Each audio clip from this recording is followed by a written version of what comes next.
ya berikat.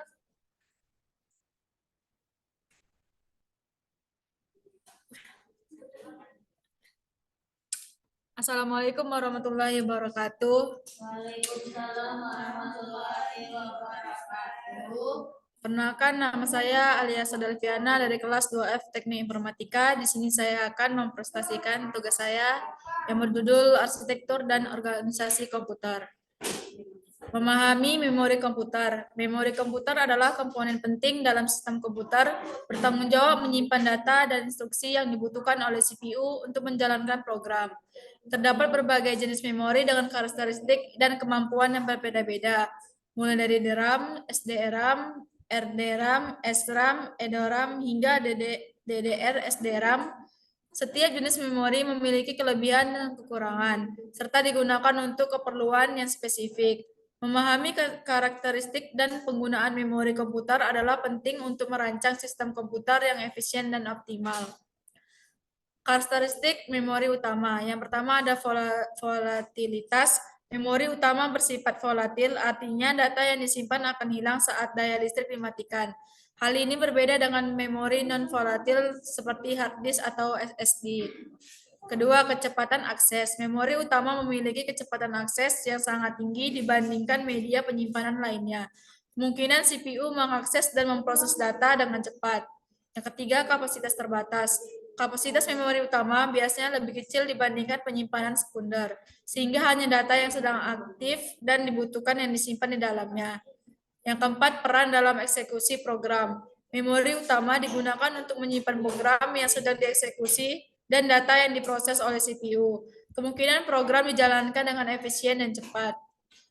Selanjutnya adalah jenis ukuran file. Ada bit, byte, kilobyte. Bit adalah unit dasar informasi digital, 8 bit membentuk 1 byte, kilobyte setara dengan 1024 byte dan digunakan ukuran menggunakan file teks atau dokumen kecil.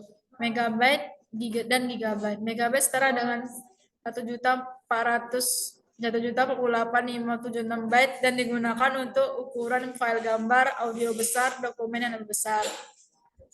Gigabyte digunakan untuk kapasitas penyimpanan komputer serta ukuran file video atau aplikasi besar. Terabyte, petabyte, exabyte, dan zettabyte.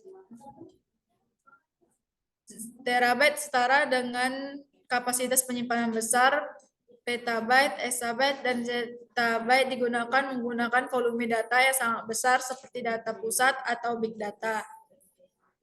Selanjutnya ada cara kerja CPU. Yang pertama, fetch. CPU mengambil instruksi dari memori utama RAM yang merupakan bagian dari program yang sedang dijalankan. Yang kedua, dekode. Instruksi yang diambil diuraikan oleh unit dekode CPU menentukan operasi yang harus dilakukan dan data apa yang diperlukan. Yang ketiga, ada execute. Instruksi yang sudah diuraikan kemudian dieksekusi. Misalnya unit aritmatika dan log IK ALU merupakan operasi penambahan. Selanjutnya ada fitur CPU canggih. Yang pertama ada core. CPU ini memiliki beberapa core fisik yang memungkinkan menangani beberapa thread secara paralel, meningkatkan performa. Yang kedua ada hyperthreading, memungkinkan setiap core CPU menjalankan beberapa thread secara bersamaan, sehingga setiap core fisik muncul sebagai dua core virtual. Yang ketiga ada cache. Cache adalah memori yang beberapa di dekat CPU untuk menyimpan data yang sering digunakan, mempercepat akses ke data tersebut. Yang keempat ada grafis terintegrasi. Beberapa CPU memiliki grafis terintegrasi yang memungkinkan mereka menangani tugas grafis tanpa memerlukan kartu grafis internal. Selanjutnya ada arsitektur komputer. Yang pertama ada von Neumann arsitektur. Arsitektur ini menggunakan satu unit prosesor untuk mengeksekusi instruksi dan mengakses data.